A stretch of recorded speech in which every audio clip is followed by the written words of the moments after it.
tower of power that reached into the skies. Your arms raised in victory, you were a god to all your unwavering eyes. Well, I heard that you died in the middle of the night. You stepped off of the stage, gave up your spot, but you couldn't shake the light. But the show must go on. Yeah, the show must go on. Even when time takes what you love, the show must go on.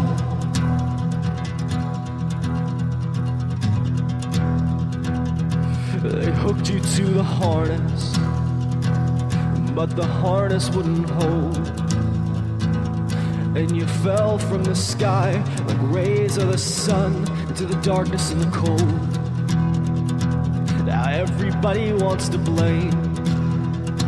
We try to cover up their scars, but it hurts us every day. We'll never see your name written out among the stars. But the show must go on. But the show must go on. Even when pain takes what you love, the show must go on. Yeah, the show must go on. Yeah, the show must go on. Even when time takes what you love, the show must go on. The best in the world, but we didn't read the signs. And the pills and the falls you took every night, they tore apart your mind. And now you're a monster, and nobody says your name. And where once there was pride, where once there was love, then now is only shame. But the show must go on. Yeah, the show must go on. Even when madness takes what you love, the show must go on. Yeah, the show must go on. The show must go on. Even when time takes what you love, the show must go on.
Hey, get the fuck back.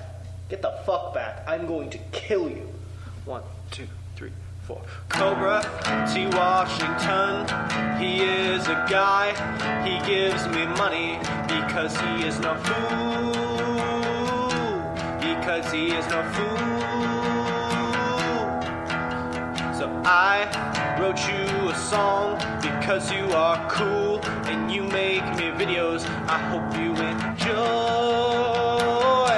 I hope you enjoy. One time he took Sin Cara and put him in Spider-Man. It was the best thing ever, and now he is cool. And now he is cool. One time he wore a mask and imitated sad pictures, and everyone laughed. He filled us with joy. He filled us with joy. Last verse. I know your real name. Facebook. I'm going to use it against you and have sex with your mom. And have sex with your mom. Just kidding. No, I'm not. Fuck you, dog. Fuck you.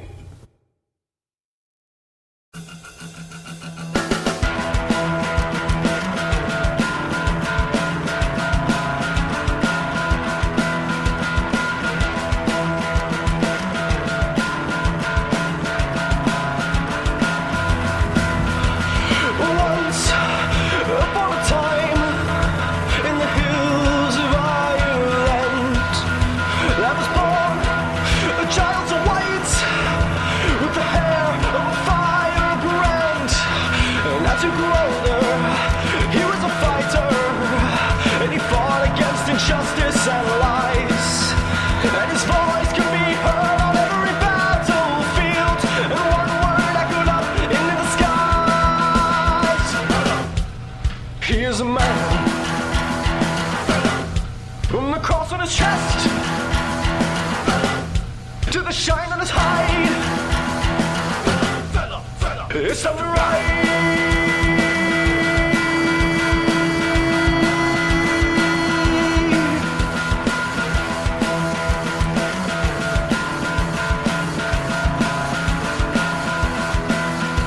When he came to the shores of America, he came as a knight for Ireland's pride. And he fell into evil, but the love of his people reawakened the hero inside. And now they are chanting his name on every battlefield, and every battle he fights for their sake. Shining a burning light on the shadows of evil, leaving only one word in his wake. He is a man from the cross on his chest to the shine on his hide. It's time to ride.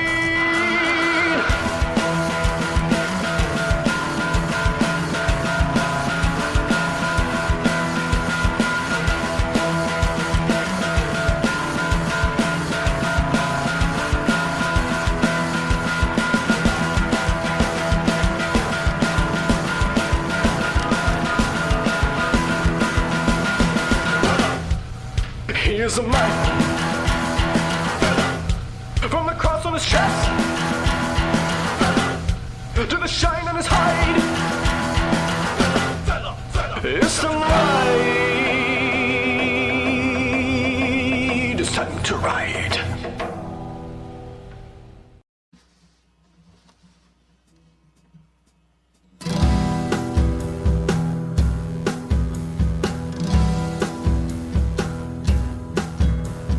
Dewey Foley is a very young boy, and you are a man who made a big mistake. The people you love, they don't love you back. They tell me if you die, their hearts won't break. They want pain and they want your blood. Their eyes are hungry for only vice. The phone call came down and you said no. Well, I won't let you make the same mistake twice. God isn't with you inside of this den of sin. This place is only a game, but Tommy, you can't win. And they don't care about you. And they don't care about you. They don't care about you.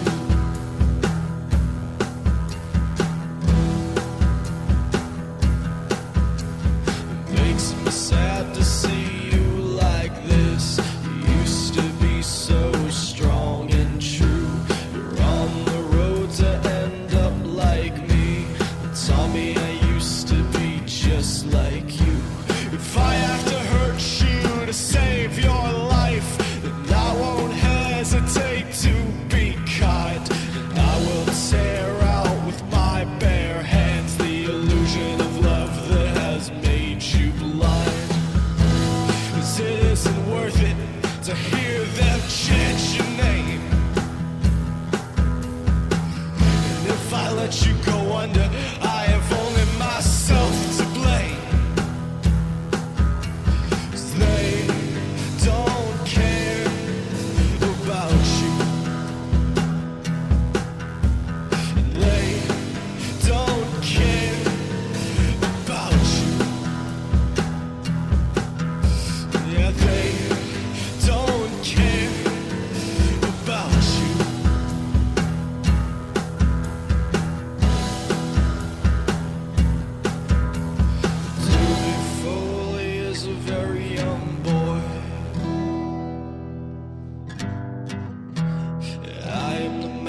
who's gonna save your life.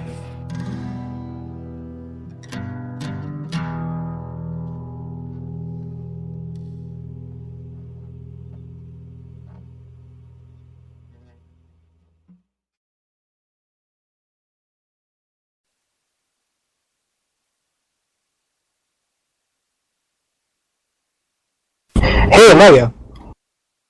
Yes, Gunner.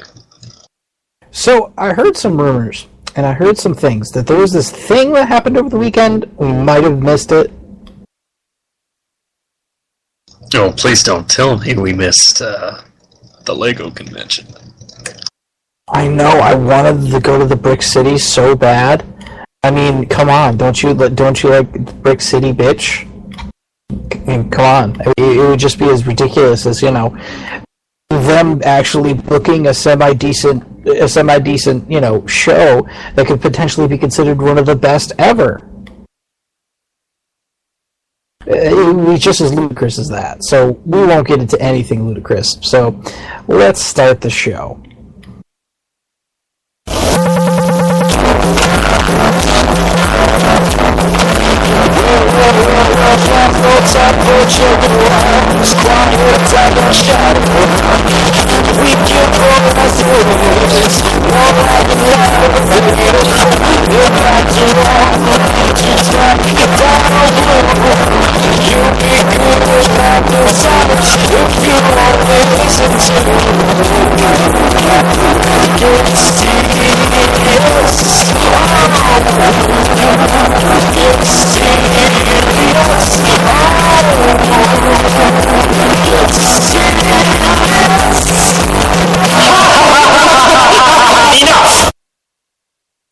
Hello everybody and welcome to episode number 155 of Wooo Get Serious. My name is Gunner, that is Omega BR. I'm Batista's dick. You are also very, very rude for interrupting Omega BR. Hey, you can deal with it. I was going to bring my iPhone to the Lego convention, but I bricked it.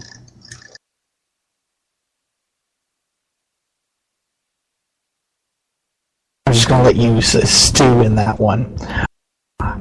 Also joining us is our wonderful technical producer, Mr. Yankum DDS. I'm here! Things are working properly. I don't know if I can get used to it. And also joining us this week is Batista's Dick. I'm not your trained monkey. I don't have to talk when you tell me to. Well, since the trained monkey won't do it, I'm going to start with the news. Vince McMahon revealed on post-WrestleMania conference call that the WWE Network has surpassed 1.3 million subscribers, and that April will be another free month promotion. WWE stock dropped a whopping 14.71% after the news, speculated to be due to the uncertainty of future growth, with George Barrios commenting it could come in spurts. Despite having 2 matches on the pre-show, the event ran long and time was cut from the main event. Triple H vs. Sting was the longest match at 18.5 minutes. The Divas match was considered for the pre-show, but there was fear of backlash due to the ongoing #Give Divas a Chance campaign. That match clocked in at 6 minutes and 40 seconds. The NXT event in San Jose actually ran long as well, and F4W speculated that Vince McMahon was enjoying himself so much, he said he would pay extra union costs as a result. So basically what you're telling me is that Vince likes NXT this much. Vince McMahon likes NXT that much. Can I just be the first one to say, come in spurts? I was waiting for NetJester to be here to actually, point that one out, but, well, you got there first, buddy. Way to go. Do you feel better? It's a horrible job that probably shouldn't be done. Probably.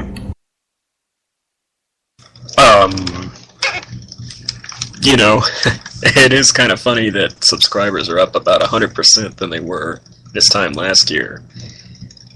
And yet, the stock is going down. It's very tumultuous, because no matter how good the network does, or kind of slow climbs. It's all about image, and for George Barrios to kind of say, well, maybe it'll do this or maybe it'll do that, that's not what Wall Street likes.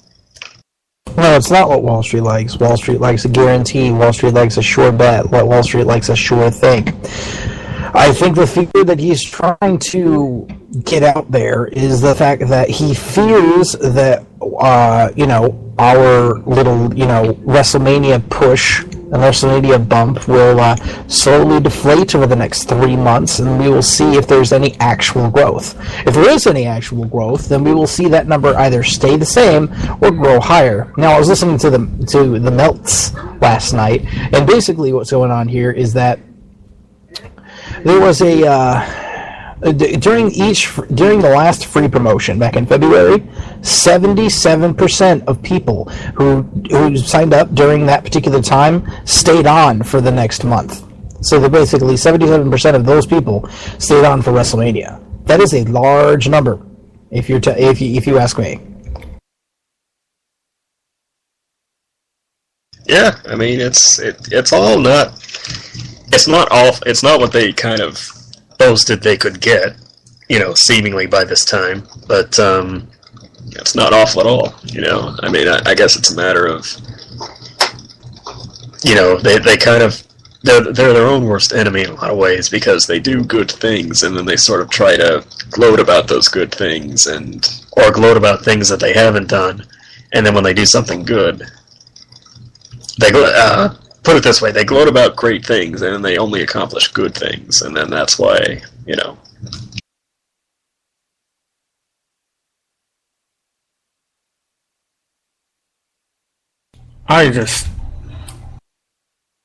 I'm really not surprised that their stock went down, because it makes sense from sort of a stock market standpoint. When would you sell right at the high point, optimally, and when is the high point for WWE? Right at WrestleMania. Right. So if the stock goes down right after WrestleMania, it makes sense. So it's not great news, but it's not, end of the world WWE's fault. Right. Like it's expected. I'm actually pretty surprised that none of the matches broke the 20-minute mark. I mean, for WrestleMania, that's really kind of a big deal. That's a really, really big deal. Especially considering the clusterfuck that, we'll talk about it later, the Triple H versus Sting. That didn't seem like 18 and a half minutes. It seemed shorter, in my opinion. Yeah, and apparently the whole thing with the pre-show, them trying to, A, keep people's attention for the 2 hours, and B, lessen the load on the main show, and they still had to rush. They had to cut up a video for the Undertaker-Wyatt match, and the main event had to get kind of cut down. Not that it mattered, but... Why did it run so long anyway? Like what was different about this show that made it run so long? Well, it's people hitting their cues and going home and that kind of thing. And when you're doing a live television show, as this show has, shown, sometimes things are a little late. Sometimes things aren't exactly where they should be. I think it's also the fact that WrestleMania being the big show that it is, people aren't necessarily going to keep to tight, stringent plans the way they might an average Raw or house show or whatever. Yeah, I mean, if you have 10 minutes of WrestleMania, you're going to take all of that 10 minutes. Oh, yeah. And the fact that, it's like, they did that thing in the middle with Rock and Ronda Rousey, and, who knows, if Rock pauses twice, then, when he wasn't supposed to, and he's supposed to be moving along, not that people go into business for themselves, but how it is. That seemed almost like it was stalling for time. It was so slow. It was so... We'll get into that. But... speaking of so slow, while Global Force Wrestling has no TV deal as of yet, they did announce tapings July 24th, August 21st, and October 23rd for the Orleans Arena in Las Vegas.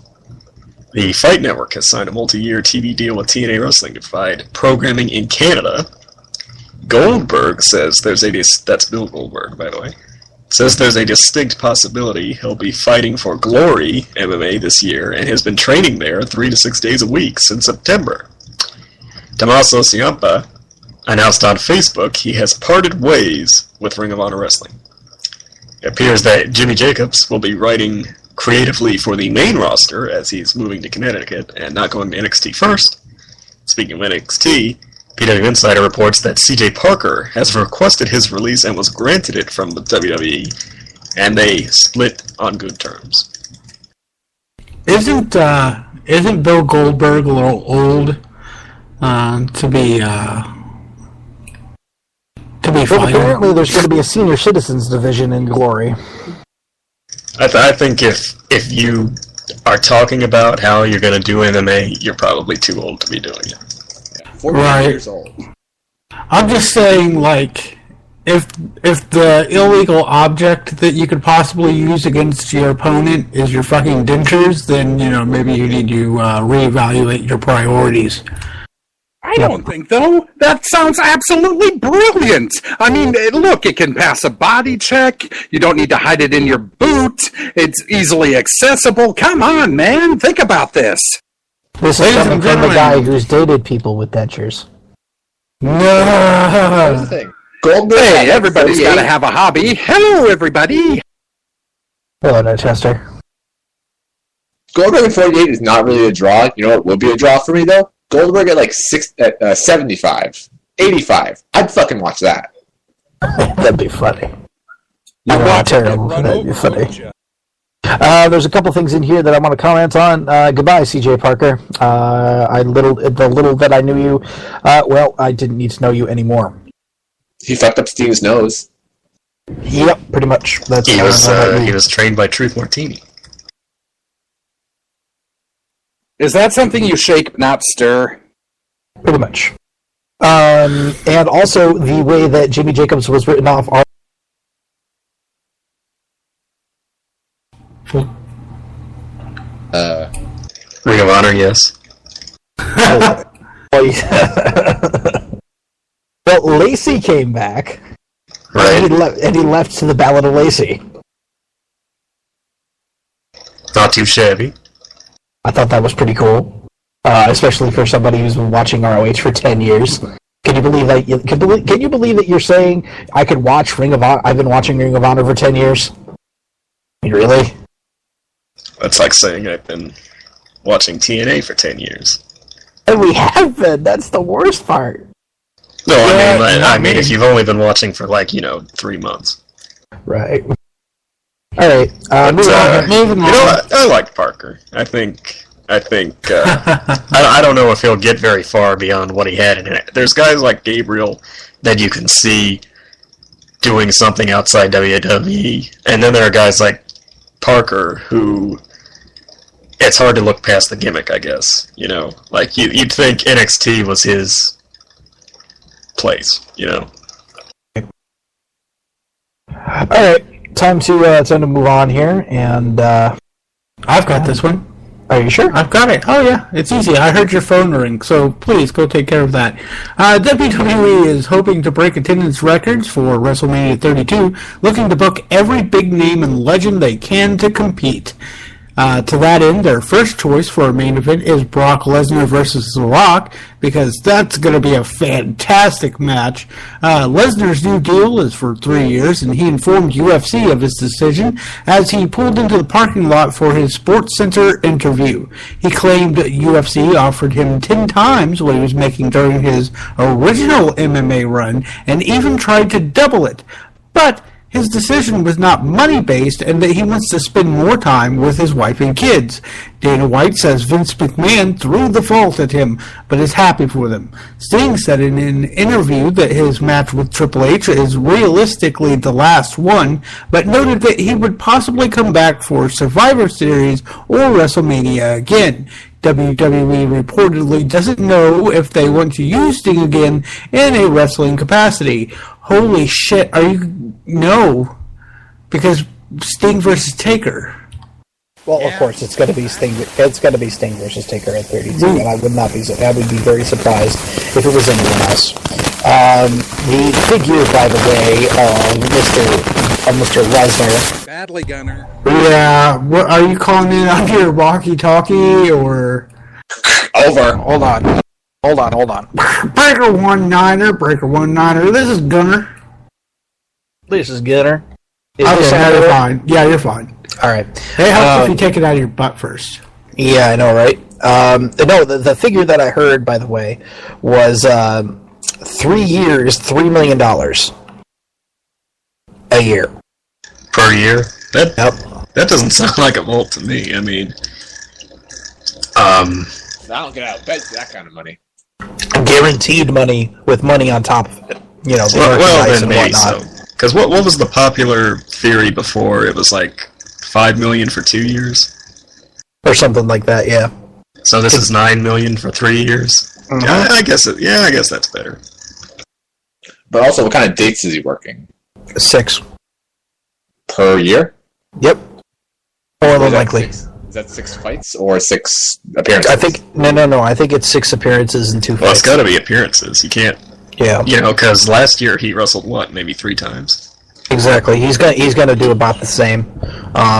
It's I would guess that he would do 1 match at SummerSlam and then maybe 1 match at Survivor Series and then maybe a B show at most. I mean, It just seems like he did more than 6 appearances this last run. So he definitely did. I think the point is that they're giving him more money for less appearances. Yes. So I expect to see him back, like once or twice for SummerSlam, once for Survivor Series, and then the Raw before, and then Survivor Series, and then the WrestleMania season they'll start using him again, pretty heavily. I don't expect to see Brock Lesnar until June, at least.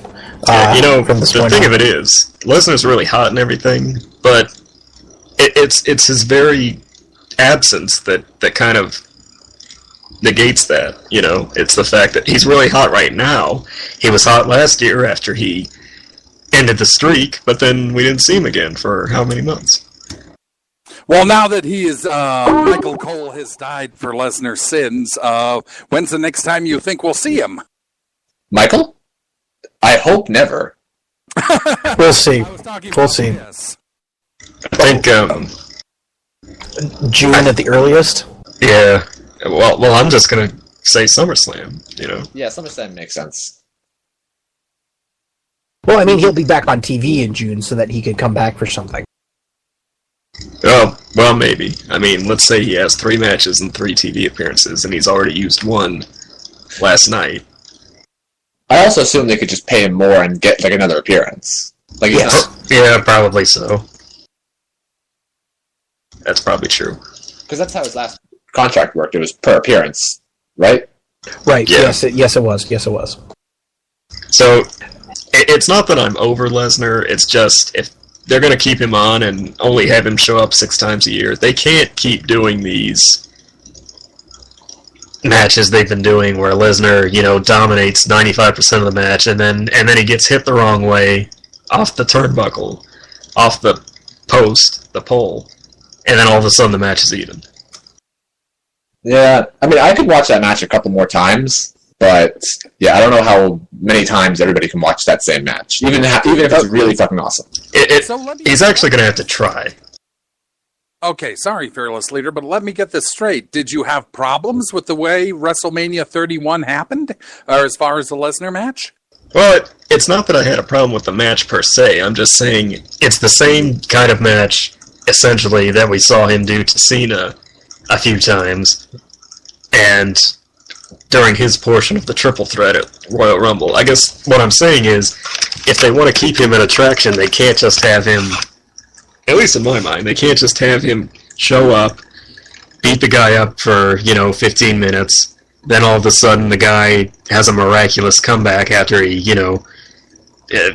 Lesnar hits the post or the stairs and all of a sudden he's dazed, and now, this giant excuse for the 15-minute domination to be equalized. I mean, I think they need Lesnar to actually, it needs to be more of an even contest, not necessarily with, a typical back and forth, but But that's kind of the appeal of Lesnar. The reason he's so hot right now is exactly because he dominated Cena for like 15, 20 minutes. But the problem he's saying is that shtick gets old, and if you're just that one-dimensional, then you're going to turn into this thing that's not going to be a draw. So he needs to innovate at this point. You could do it conceivably if he was wrestling maybe every month, even. But you can't do it when he's wrestling 3 times a year, because then you know exactly what to expect, and then it stops being an attraction, because, unless you want to see him do it to every single main eventer, which... I do. Well, you probably aren't sick of it yet, but you might be after this next year. But speaking of this next year, Dave Meltzer is reporting that the WWE is hoping to hire Jim Ross after JR was spotted at the NXT event and was allegedly at the Hall of Fame ceremony. Bray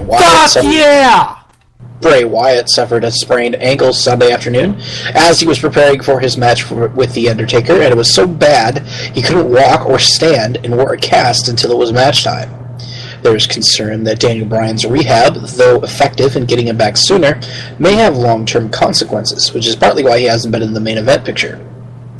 Steve Austin revealed in an interview that he turned down matches with Hulk Hogan in 2002, 2004, and 2005, and I heard about the 2004 and 2005 ones.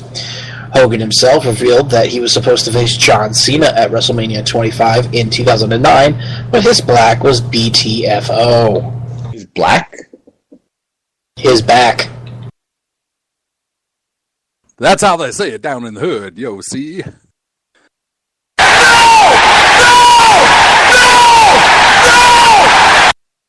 Never again. Accent needs work. So Yana in the chat just brought up a good point that Undertaker pretty much made a gimmick out of not appearing the whole year and then showing up at WrestleMania and winning, and that there's no reason that Brock can't do pretty much the same thing.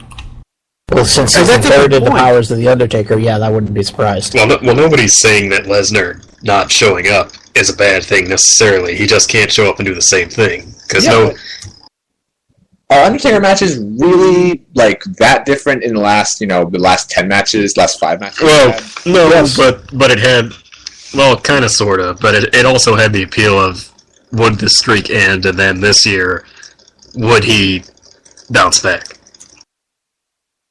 It's everything that every single fan of his wanted for him to bounce back. I argue that the default Lesnar match is better than the default Undertaker match. Even if they both have similar matches every year, just a couple times a year or just once a year, I'd rather watch the Lesnar match than the Undertaker match. Well, that's probably true. Whoa! I'm just saying, with how similar the tactics are with Lesnar, with pretty much Cena and that Cena match and that Lesnar match, I'm just saying they can't. Lesnar can dominate during the match, he just can't dominate the match, is all I'm saying.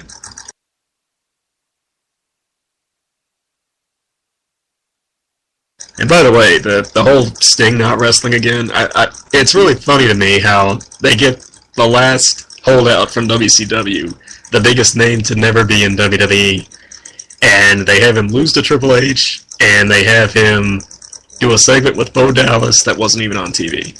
And that's pretty much what they've done with him. What the fuck was the point of that segment, anyway? Who knows? I can only kind of assume that it's the same logic that had Brock Lesnar return in 2012 and dominate that match with Cena and then lose at the end. Underscore or hyphenate the word logic, yes. So Bray Wyatt, rumor is Bray Wyatt sprained his ankle Sunday. Apparently, a lot of people, it was pretty, did he or didn't he at the time, but a lot of people thought the match was going to get canceled, basically. So kudos, no matter what you think of him and his gimmick. I wasn't even sure if he had sprained his ankle, if it was just a dirt sheet thing, because he was just working the match fine. Yeah, no matter what you think of him and his gimmick, kudos to him. There was a couple of moments in there where I was looking at him and I was going, well, yeah, that looks like it hurts.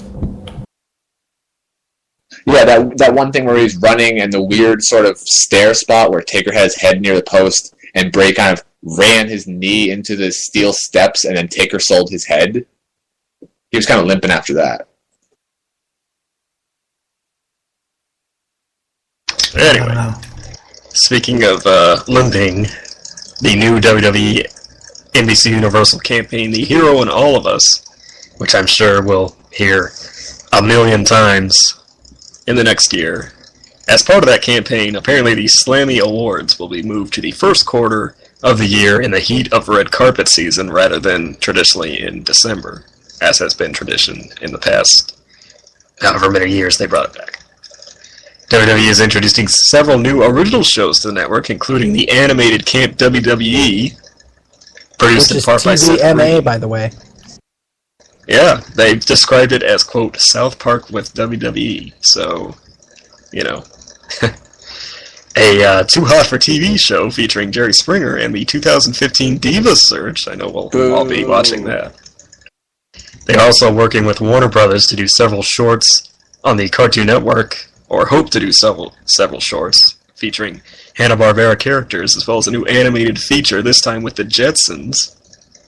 WWE Studios and Gene Simmons are forming Erebus Pictures to finance and produce horror films, and the new WWE Tap-Out deal will slowly roll out into next year, featuring a new fitness lifestyle brand. So, that Hero in All of Us campaign, first thing that came to my mind was a Chris Hero Come Pie porn movie. Hero in All of Us. Oh, God. That's disgusting. Can you not? Oh, you don't like naked Chris Hero? That depends. On the female talent. No, it depends on what year. No, just close-ups of Chris Hero all movie long. Well, is it Chris Hero today, or is it Chris Hero like 10... No. No, because no. So, the Camp WWE is going to be fine. It's Seth Green produced. I've yet to see anything Seth Green produced that I did not like. Yeah, even the show with the old puppets in Hollywood was good. What was that one? Oh, it was a show where... Greg the Bunny. Yeah. Oh, that one was excellent. I don't know why they ever canceled it. It was like... about puppets are actually living and have been around for a long time, and Greg the Bunny works on a kid show, but he's got a lot of adult problems. I am looking forward to the Jerry Springer show. This is exactly what I had been saying will get me to the WWE Network, and I'm glad that they're doing 8 new shows. That's what they said during their conference call. Yeah. You're missing one 8 new shows. On your rundown, you missed Swerve. Oh. From the creators of Jackass. I don't know. Yeah, we usually do our best around here to ignore Swerve. Yeah, we don't want to get into That's trouble. A good point. Okay. Valid point. Oh, you... So, yeah. I don't know about the Jetsons thing. That's a little... who cares about the Jetsons anymore? The Flintstones I can see. Jetsons, not so much. Definitely Scooby-Doo, because Scooby-Doo never, ever, ever, gets old. Even, the old stuff with the Harlem Globetrotters, and, You are correct. I think you can do Jetsons, and it almost has more appeal right now because, I think the Jetsons was set in 2015. Or no, excuse me, 2050, and it's 2015. And just that episode of Harvey Birdman where the irony of they're from the future and they have all these futuristic things, but they also, a lot of their future tech is sort of obsolete compared to our tech now, sort of. Some of Right. And plus, Judy Jetson as a diva. Oh, Jesus Christ. Alright, speaking of venereal diseases we don't want to contract. You mean moon fever? Yep. Abdullah the Butcher is indeed selling his WWE Hall of Fame ring Asteroid AIDS. for $20,000 on eBay. Jeff Hardy Comet chlamydia. recently said that one match he would return for the WWE for is Hell in the Cell. Supernova syphilis. Sting You for walking on my side of the street. Sting reportedly requested Charles Robinson to be the referee for his match with Triple H. Arnold Schwarzenegger didn't record his voiceovers for Triple H's entrance until the Hall of Fame, leaving production people panicked all week. Wade Barrett told Sky Sports that he had to quit telling people, "I'm afraid I've got some bad news," because the fans were saying it along with him and cheering. And it appears that our good friend Scotty Steiner sort of was taped to a security check-in wall during the Hall of Fame, along with pictures of fake tickets, suggesting that Steiner was not allowed in. How can you do that? There's a big bad. What the fuck? Really? Need my bags! Need my bags! I'm doing him. I gotta dumb myself down! Do you have I Hate Ducks? No. Oh, fuck. Okay. Mental note, we have to get the I Hate Ducks for the soundboard. Oh, that was Punk, sorry. So how bullshit is Wade Barrett's thing? That Oh, it's not surprising. It's the same reason why Umaga lost Armando Alejandro Estrada. Yeah, they do it all the time. Yeah. I mean, well, first of all, if you give a heel, or anybody really, a catchphrase or a catch sign or whatever, obviously the crowd's going to do it, whether they're good or bad or whatever. So that means heels can't do anything that people go along with? Not unless they want them to, I guess. Like chanting Cody at Stardust. Although, that feud really panned out. Yeah, don't mention Stardust. That makes me too sad. If you've seen photos of these Hall of Fame rings, I'm guessing they're made of, precious alloys and metals and whatever. Yeah, but it really just looks... let's put it this way. That WWE Championship that Seth holds around, that is real crystals and real gold in there. That is worth $50,000 or something like that. Well, I've heard in the past they have the show belts that they take before they hit the curtain and then put back after they hit the curtain again. That, look good on HD and everything, and then they have the carrying around belts. But anyway, my point is, if you look at these rings, they really just look like a Jocelyn's high school ring. Like a high school class ring. It says Hall of Fame. It has the logo on either side of it, or Abdullah's has two guys wrestling. And it has the logo on the front, and then it has their name etched in the The cool thing about this year, though, is that the Hall of Fame people got WWE title commemorative plates to go along with their rings. Did they really? Oh, that's nice. Yep. Personalized ones? Yeah, like personalized ones. Oh, I didn't see that. Let me Alright, I'm so- post and I'll show it to you. But yeah, Before we move on, can we just take 1 second? Because I know we need to get into the time limit and get these matches through. But can we just take a second to recognize the significance of Sting specifically requesting Charles Robinson to be the referee?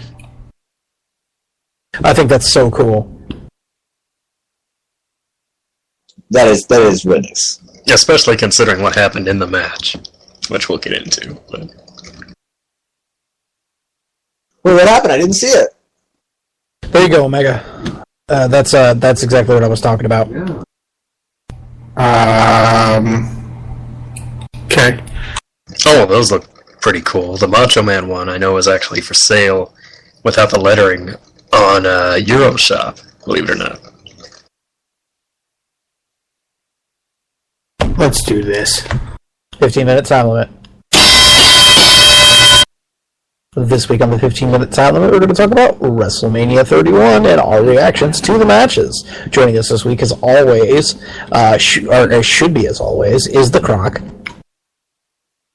because he just walked in. Yeah, I just got off work, so... Alright, let's make this quick and we'll get it started. Cesaro and Tyson Kidd retain the tag titles in that four-way match between the Matadors, Tyson Kidd and Cesaro, the Usos, and New Day. Hot start, everybody was flying around, everybody was doing their job. Cesaro was picking people up and it was the flinging most them around. clusterfucky match I think I've seen all night. Like, it was more clusterfucky than the Triple H Sting match. That's a different kind of clusterfuck.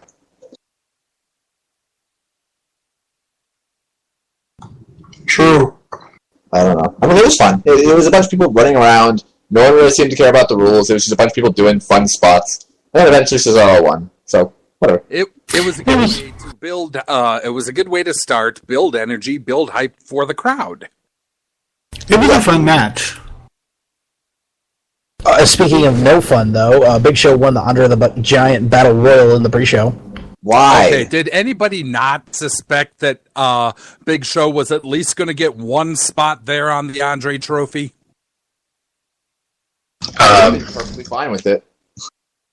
Well, they made such a big deal about how he's never won a Battle Royal in WWE, which I don't know if that's true, to be honest. I might have to go back and look, because I heard he won a Royal Rumble. Well, sort of. But yeah, it really seemed like sort of a love letter to Show in his career rather than... not that it matters who won, necessarily, but you still want to give it to... You still want it to have some... Show went right back to being guy number 2 in the Authority, or 3 or 4 in the Authority entourage, so... Yeah, but he sucks! Why give it to him? The guy fucking sucks! Because it doesn't matter. Like... End of his career? Who knows? Yeah, he's getting... Just being that size... multiple years. Right, but he doesn't necessarily have to be wrestling. And just being that size is hard on the body. Like, just being a huge fucking dude like that is rough. So I would imagine he's probably getting pretty close to the end right now. So it's like a pity win. Pretty much. Well, yeah, it's like here's the title before you go, except without giving him the title. Instead, they give him a trophy, which pretty much means nothing because they haven't done anything with it. But he will have his name on it for the rest of the time that they have the Andre the Giant in Battle Royal. I would like to say one thing in defense of the match itself, and that at least we got the continuation of the Mizdow storyline, and now Mizdow, if we have to keep calling them that, because I think everybody's legit forgot his name is Sandow. He's away from Miz, and he's on his own, and even though last night he still came out to the Miz's theme, for God's sake, we're going to find out exactly what is set up for him in the future, now that he's pretty much away from Miz. But he's not away from Miz. He just feuded with Miz last night. Exactly. He's not away from Miz yet. He's got to go through a feud with Miz to be able to, get the things going. He needed that win to be. He needed that win, and he needed that win more than Big Show needed that win. And if Big Show's not around next year, he better not be around next year. I don't want to see him around next year. Because if he is, then it makes Damien Mizdow's fucking non-win a fucking piss, a piss in our face, basically. But we're gonna move on because I've had enough of this. Daniel Bryan won the ladder match and became the new Intercontinental Champion. How do we feel about this? The match itself was an amazing fucking match. I legit thought, Dean, we weren't going to see him for about a week and a half, if not a month. Yeah, big bumps all around. Big props to everyone taking huge bumps. I thought it was pretty good. I enjoyed it. I enjoyed Luke Harper screwing everybody up and kicking some ass. I enjoyed I enjoyed the lack of R-Truth silliness. I enjoyed the accentuation on the headbutts at the top of the ladder, and I thought it was a decent match all around. Dude, Oh, they were yes, hard on Billy those Goat headbutts. syndrome.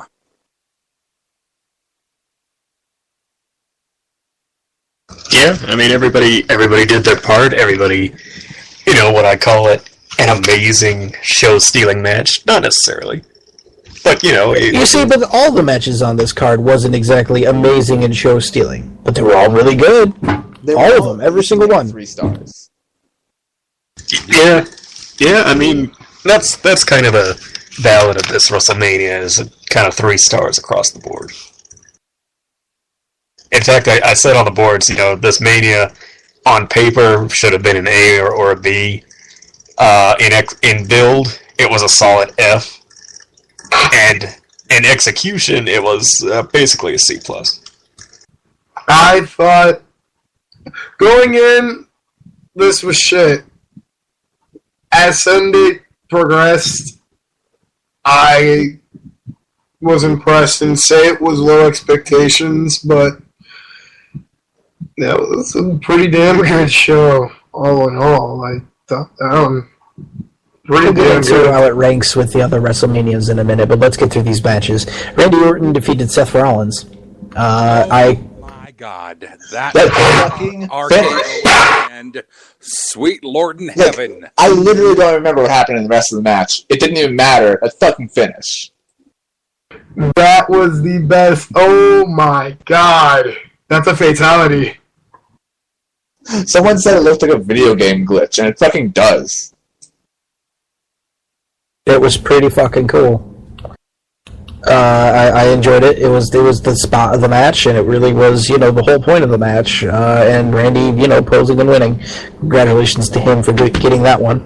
We all enjoyed that, so we're going to move on. Here we go. Triple H defeating Sting. 2 things. Number 1, the Terminator gimmick, it was okay. I thought it was cool. I thought it was really fucking cool. Yeah. Oh yeah. People were shitting on it, but I thought it was cool. And I thought it was cool, but not as cool as they sort of. They said it was going to be amazing, and I mean it was okay. I mean, if the Terminators had actually started to move and like it was actually one of those stage shows at Universal or whatever, then that would have set it over the top. Yeah. They should have had the Terminator gang behind them in suits come down to the ring, but I digress. I wasn't sure if it was hilarious, because I was laughing the entire time, or if it was actually awesome. And I don't think it matters which way, I think, because I was entertained either way. what was more cool was the Sting entrance with the traditional drum corps. I thought that was fucking sweet. Cool. The taiko drums, yeah, that was unexpected, but Yeah. but Not exactly, because considering the fact that he got his start in this particular area, on California basically, and it has a very strong tradition in Japanese culture, I wasn't surprised in the least that we saw this particular entrance for Sting maybe, but so it had to fit somewhere on the card. Yeah, I'm not the biggest WCW guy. Is there some connection between Sting and Japanese drums or something? Well, he looks like a kabuki. So they went off of that basically, and I think they wanted to tie something in like that. yeah, they just found a way to do it, and it was pretty good, I must admit. What did you guys think of the DX NWO thing? Listen, when DX music hit, oh fuck. That, I was shocked. What? NWO versus DX was amazing, I thought, but it came out of nowhere. Nobody was suspecting it. It was all head scratching, and we were kind of wondering if somebody was going to come out to counter Shawn Michaels, but that never happened. I was too drunk at the back. I was hoping Goldberg, but no. Well, obviously not. We'd know if Goldberg signed a contract with WWE, and I don't think he would do that. But here's the thing. It didn't make a lick of fucking sense. Not a tiny iota. And I've met Tiny Iota. Point is, it doesn't make any sense for the NWO to come out and help Sting when all of those guys barring Hogan-ish, are part of the clique who are friends with Triple H and DX. Well, it's more of a NWO thing, WCW pride and whatnot, and I wouldn't be surprised. I'm not surprised that they went that particular way, because they had to do something with it. And I actually enjoyed Hogan giving his punches and whatnot and doing that kind of thing, because he wanted to do something this particular pay-per-view, but they didn't have room for him. It's established kayfabe. They're all still friends. Yeah. Well, but they are still friends, but it's this match. And if you base this match not on the fact that it's Sting's first WWE match, which let's face it, they did. If you base it on the fact that Sting is the last soldier of WCW and Triple H is going to try to, snub him out, and DX comes out to help him, and then NWO sort of as the remnants of WCW, which again, Nash and Hall and Hogan, to an extent, left WWE for WCW, not just for the money necessarily, but in kayfabe, this idea of they were better, they were the guys, they were the tops. So, but the thing of it is, we could sit here all night and muse on why it makes sense or why it doesn't. But for me, it was a really amazing moment to finally see these two factions sort of clash. And then Triple H won. And it just sucked all the air out of it. It did, because Triple H wasn't supposed to win that one. He needed a win. He needed to win. I'm not going to lie. But he didn't need to win against Sting. And I don't understand why, unless it is really Sting's last match, if Sting, if why they did it that particular way. But we can move on here, because we got a whole bunch more crap to cover. I want to say one more thing, though. At least we know why Arnold was in the Hall of Fame this year, so Trips could use a Terminator. Pretty much. Why did nobody do a Who's Line entrance whenever Drew Carey went in? I don't know. That's pure money, man. That's money. I guess. AJ and Paige defeated the Bella Twins. It was a match. It was okay. It wasn't terrible. They didn't shit up the place. I guess. They got less than 7 minutes. And they did a nice job. They did a lot in those 7 minutes, I'll admit. But, if you're going to give Divas a chance and you really want them to be a better focus of the show and you want to bring legitimacy back to the Divas title, maybe the way they're sort of doing with the Intercontinental United States, then, this obviously isn't the way to do it. So, why was AJ taking a nap on the outside for the first 3 minutes? Because they kept knocking her down. That's pretty much the whole point of the match. Pretty much. Speaking of things that I didn't go to sleep for, John Cena defeated Rusev to win the WWE United States Championship in, I'm going to say it, the second best match of the night. Thanks for the memories. I told you. You told me what? There was no way Rusev is leaving WrestleMania with that belt. You're right. They're gonna go ahead. Of course. I'm not going to sit here and deny that, but what I am going to say though is that I still hold by the fact that he should have won that and he should have. He should have stuck it out. Oh yeah. Oh god, yeah. The entrances were much better than the actual match.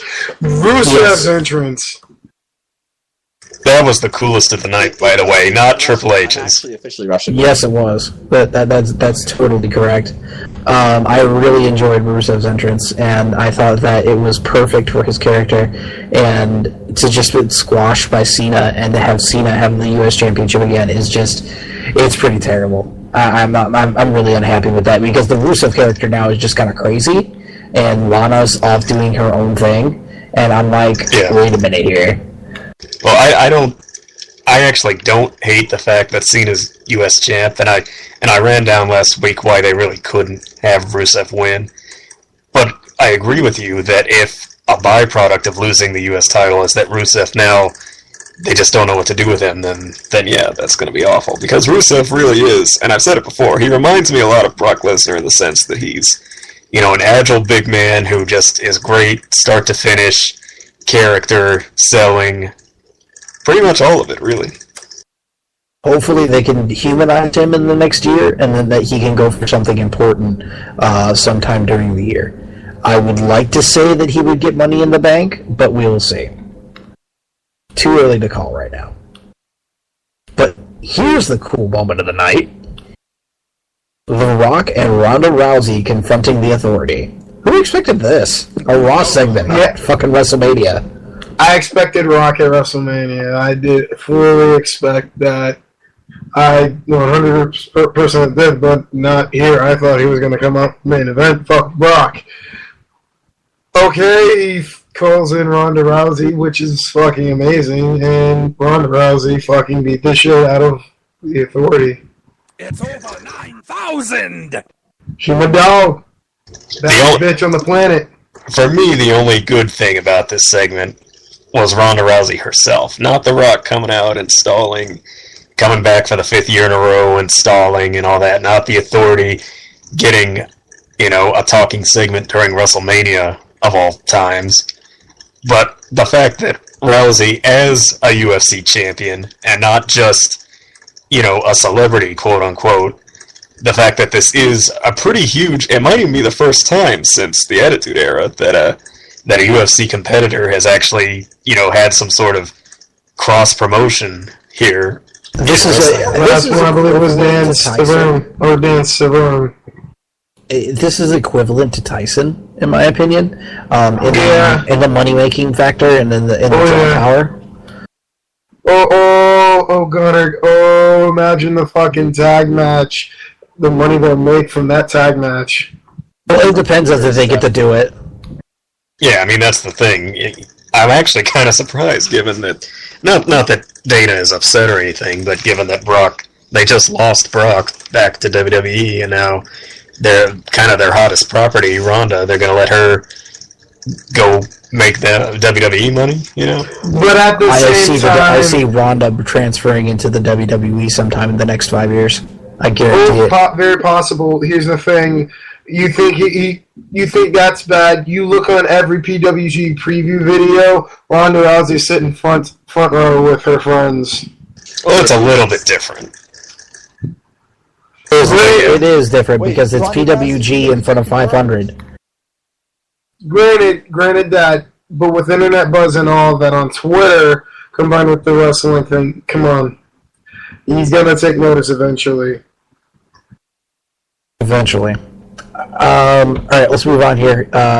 Undertaker defeated Bray Wyatt, and Undertaker looked amazing. Way to go, Taker. Nice bounce back, dude. They both looked really good, especially since, as we said, Wyatt was hurt, and he didn't really show it. He looked really good. I enjoyed this match. I have a feeling it could have been better, and I have a feeling it got a little squished, but it was a really good match, and I think that Bray is so much better the performer now from it. And those scarecrows were the shit. I didn't like that as much. If they had crafted a better environment, like if on the stage they had the cornfield or something, or they just started following him, really, which, not that it was bad, I'm just saying it could have been more atmosphere. I thought the costumes were really good. Oh, the costumes were fantastic, and yet still, I was a little bit like, jeepers, creepers. Right. Well, the movie, of course. Anyway, Undertaker himself looked like he stepped back in time a little bit. Not that far, He did but look really good he did. compared to last year. It's not an insult, but he must have had a little hair dye. I'd bang Undertaker. I'm not even gay, and I would totally bang Undertaker. See? Really? You'd bang... Okay, well... Roman! Before we move on from that, I'm just glad that Bunny Cat's Hassan We're moving on from that. I thought it wasn't bad, the match itself. It wasn't... I mean, No, no, no. I wasn't expecting a whole lot, given Undertaker's condition. But If you have to have this match in the first place, then yeah, they certainly put on a nice showcase. Well, now we can heal up his rabbit's foot, then we'll see what happens to him when he comes back.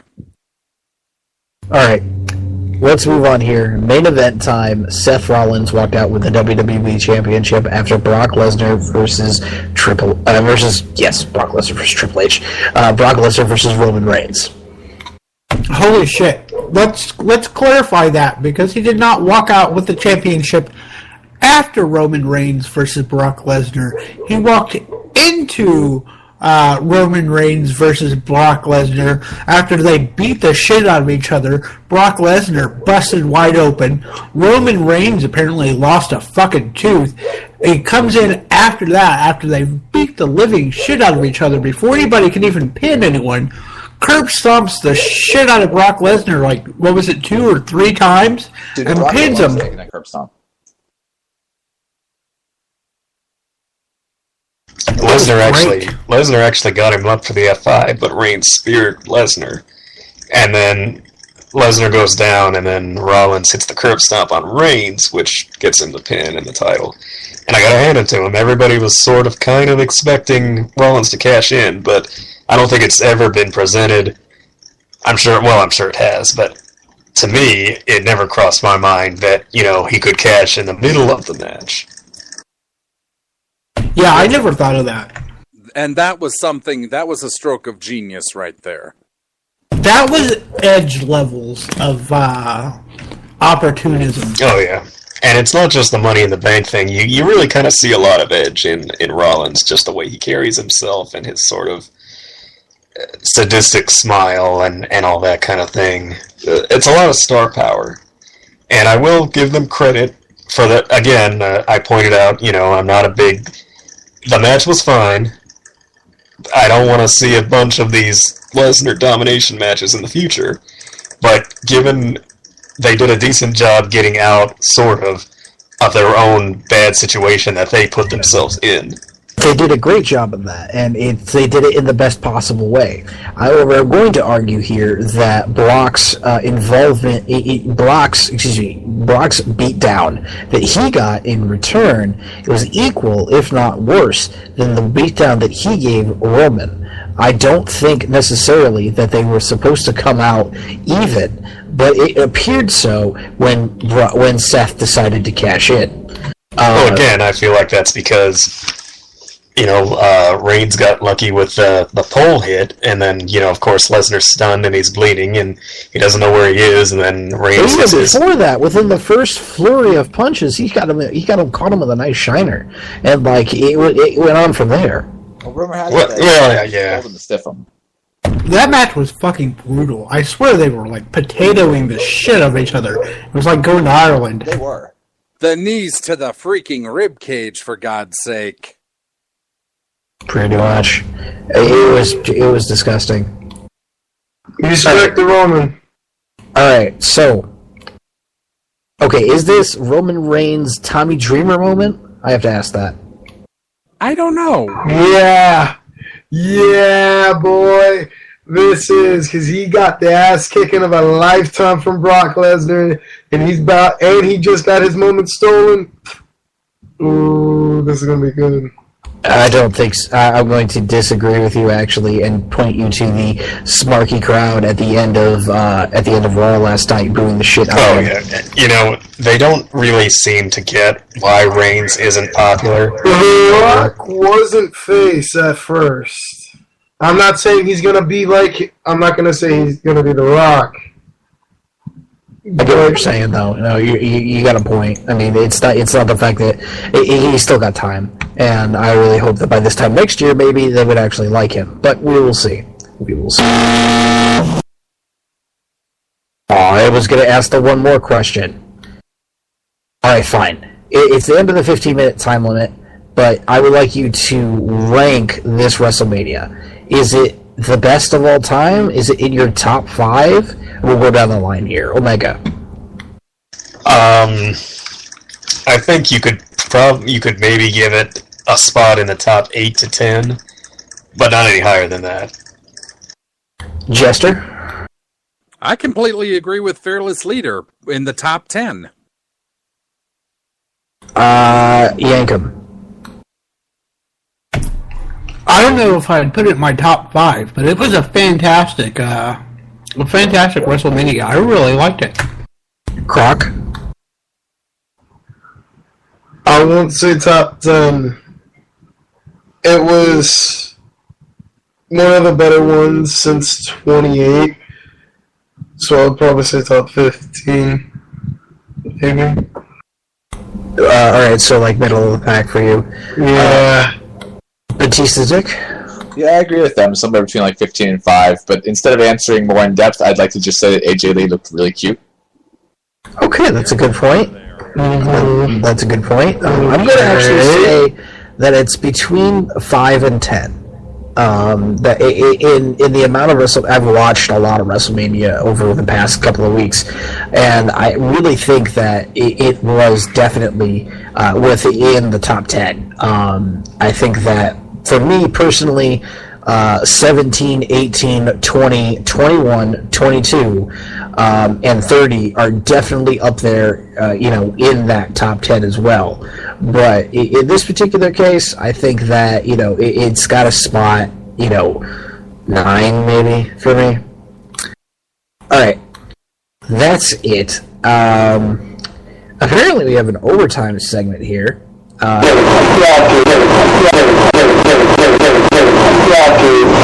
And a Dairy Queen drive-thru to get through because, we all want some ice cream. Because it was my birthday yesterday. Overtime, Brock's hissy fit. Happy birthday, asshole! Thanks. So Brock's hissy fit on Raw. What'd you guys think of that? I didn't catch it because I was at work. Jester? Oh, it was wonderfully insane. I was a little surprised that you can only dump a table on Booker T and Jibble, and they will be unconscious for like a year and a day. Michael, let's face it, nobody's really been that much of a fan of Michael Cole ever since he was Michael Troll. So this was a little bit of catharsis for a lot of people. As far as the poor cameraman, I don't know who that guy was, but I hope either he's in developmental or they gave him some extra money. Yeah, it was some random jobber probably from a local promotion. Other than that, Stephanie putting her smackdown on Brock was interesting. I was wondering how they were going to get him off TV for a while. And all I can say is, Byron Saxton, you need a little work, dude. At least the King came out to help you. Well, here's the thing. Poor Byron. He goes out there, and I'm sure he's not used to having fucking Vince and Kevin Dunn screaming in his ear, telling him what to say. I'm sure that threw him off. And it didn't help that he had to go out there with his fucking Owen voice, acting like those guys were all fucking dead. Well, the problem is he kept it throughout pretty much until King showed up. Right. If he just done for one segment, and the next segment he just no-sold it and just commentated the match like regular, that would have been the right way. Perfect. It would have been perfect. Yes, it would have been. I just really hope that Byron kind of blew it last night, and I really hope that he's going to wait another couple years to get him. And I'm sure that he's kicking himself right now for doing that particular thing. But over how much of it is his fault? Because really, he was put in an impossible situation. This is true. It was a rough situation, but again, if your job is to be a commentator, I've heard him emote a lot more in NXT, in front of 500 people, and then if you're in front of 17th, he was there out by himself, which is rough, but at the same time, there's nothing stopping you from really... Right. He got a chance and he blew it. As far as the fit itself, I thought it was awesome because that seems like the kind of thing you would expect Brock Lesnar to do. You would expect him to not get his way and then lose his temper and start breaking stuff and throwing shit around and possibly even hurting random people that it's not even their fault. He suplexed the table! Yeah, well, pretty much. And also, they actually made me... I cheered for Stephanie. Like, when she went all badass when she was getting interviewed by Renee in the back, I cheered for her when she was like, oh, I'm going to give him a hefty fine. I was like, yeah, fuck yeah, Stephanie. That's the Stephanie I want to see. Actually had a you go girl moment. They definitely, overall, I think they did a pretty good job of playing to the post-Mania Raw crowd. And that whole, I mean, really, you have Ziggler versus Bryan, you have Ambrose versus Cena, you have Lesnar, destroying the place. He's not going to be like every other face and just stand there dumbfounded in the ring while Rollins runs off with the title saying, nah, we're not doing it tonight, Except for the main event. That was the only thing. Again, it's almost like it kind of, this attitude WWE has of, you can have all the appetizers you want, but your dinner is going to be meatloaf. That's what we're eating is meatloaf. You can't change your mind. You must eat the meatloaf. If you don't eat all your meatloaf, you're not getting any dessert, which, by the way, is also meatloaf. If you don't eat your meat, how can you have your pudding? You can't have your pudding if you don't eat your meat. Alright, time for... Okay. That's enough of that. Let's get into the ratings. Let's have somebody new read the ratings. The Croc. I figured I would be at least tenured. I've been here for a while. Jesus Christ. Well, you never read the ratings. This is true. Yeah. Let me see here. Impact drew 444,000 viewers. Up from last week's 403,000. SmackDown scored at 1.86, down. Fuck you. Yeah, I think I didn't see that. Down from 1.91, and the show averaged 2.506 million viewers, down from last week's 2.595 million viewers. Bullshit. Raw drew 5.364 million, up 28%. Holy shit! 28%? Damn! Well, it's the Raw after WrestleMania. This is exactly what you should expect. But not 28%. You don't expect a 30% gain even after WrestleMania. That's insane. ESPN did cover them though. ESPN did cover them immediately after WrestleMania. Up from 4.188 million from last week. Damn, holy shit! It's number 2 behind the Justin Bieber roast. This is what's on television. Are you guys not believers? Yep. Oh, I believe that. I love seeing Justin Bieber roasted. Other than that, I'm a huge believer. I am part of the Cut for Bieber movement. No, here's the tidbit. Here's the part you listen for.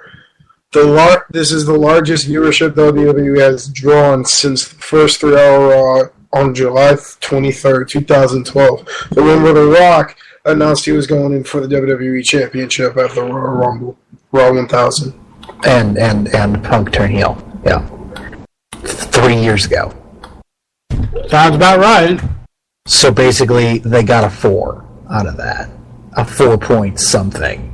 And that's their first 4 point something in a while. With the birthdays, let's stick with someone a little more reliable. Net Jester. aw, I was willing to give this to BD, but okay. Happy birthday, person, place, and thing, for this month in April. On April 1st, we have none other than the legend killer, the Viper himself, Randy Orton, and Jesse Sorensen. Then on the 2nd, we have Jack Evans, Jody Fleischer. Wait, Jody Fleisch? Is that right? Okay. Sorry, I never heard of him, and Scorpio Sky. Then on the third, we have the legendary Canadian wrestler himself, Mr. Lance Storm. Exactly. Then on the fourth, we have one of the creators of CZW, the man who is holy beyond holy, Mr. Jesus himself, John Zandig. And on the fifth, we have DDP, Diamond Dallas Page, Aviano number 4, and Wild Samoan Sika. Then on the sixth, we have Flash Flanagan and the legendary High Chief Peter Maivia. Then on the seventh, we have Sanjay Dutt, Island Boy Chemo, and David Otunga. And we also have somebody trying to write in stuff as I'm talking, but I'm not going to pay attention to them. And now it is time for This Week in Wrestling with Omega BR. Yes, This Week in Wrestling History, circa 1947, where Hans Schmabel is awarded the vacant Illinois Midwest Heavyweight title. He would later be recognized as world champion in Illinois. Jump to 1969, Right. El Goliath. Now, I don't normally do this, Omega, because I respect you too much. But there is no Z at the end of that state name. No, he was referring to the album Illinois. Oh, okay, never mind. Carry on. My wayward son. In 1969, El Goliath defeats Henry Pirosu in Juarez, Mexico for the Mexican National Heavyweight title. And in 1989, Sting defeats Mike Rotunda for the NWA World Television title in the Omni in Atlanta, Georgia. This was Sting's first singles title victory. In a Japanese demon in Atlanta? Yep. Okay. And that was This Week in Wrestling. Happy Trails. Happy Trails to Scotty Too Hottie, who sent out several tweets during the Hall of Fame saying how hurt he was that Rikishi didn't mention Too Cool in his Hall of Fame induction speech. The Observer notes that the trio had some sort of falling out at an indie event some time ago. And happy trails to Patrick McDarby, who made many sports logos, including the current WWE logo, and designs for the WWE title belts, and he has passed away at the age of 57 on March 14th. He had been suffering from cancer. We wish condolences to his family. Scotty Butler. Scotty didn't know. Scotty didn't know. Scotty didn't pop. It's terrible. Oh, okay, what should we watch this week in wrestling? Yeah, go. Well, I'm sure you thought you were going to catch me off guard with that one, but of course, letting me go first is probably the best way to let me steal the answer that everyone else was planning on using, and that, of course, is going to be last night's Diva match. No, I'm kidding. It's the Ziggles versus Bryan match. On What are you talking about? The six woman tag? That was it was pretty good, barring Bella's. There's so much potential in the Divas division. I wish they would just stop fucking them over. But well, if you listened to the show last week, you would know that there is some change coming to the Divas division at some point or another in the near future here. Batista's dick. What should we watch this week in wrestling? Sorry. Just Google backyard wrestling and just click on the first thing you see. I don't care. The heel turn is real. The more that is the worst things you see, and the more stop signs and shit. You know what? I'm going to help you out here, Batista's dick.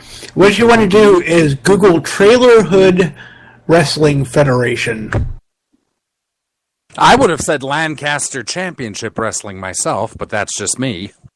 Manchester, what should we watch this week in wrestling?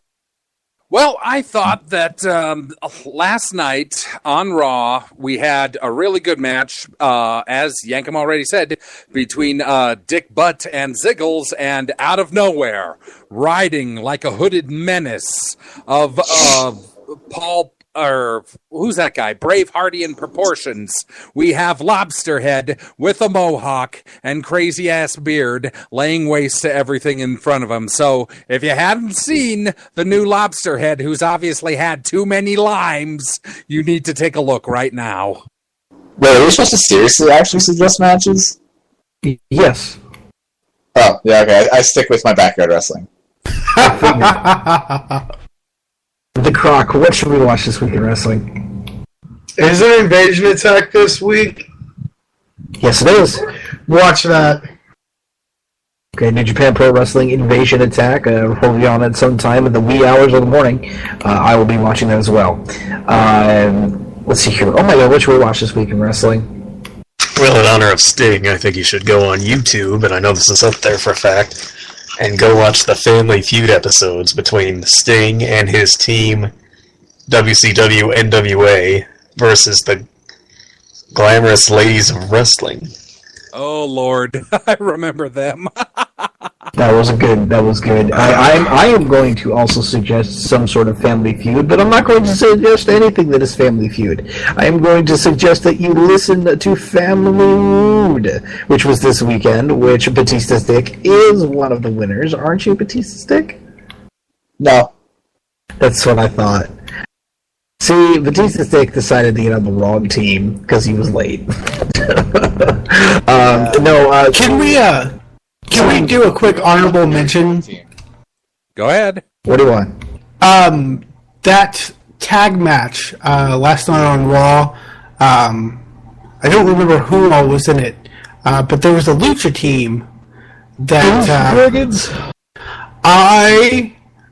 that shit is so fantastic.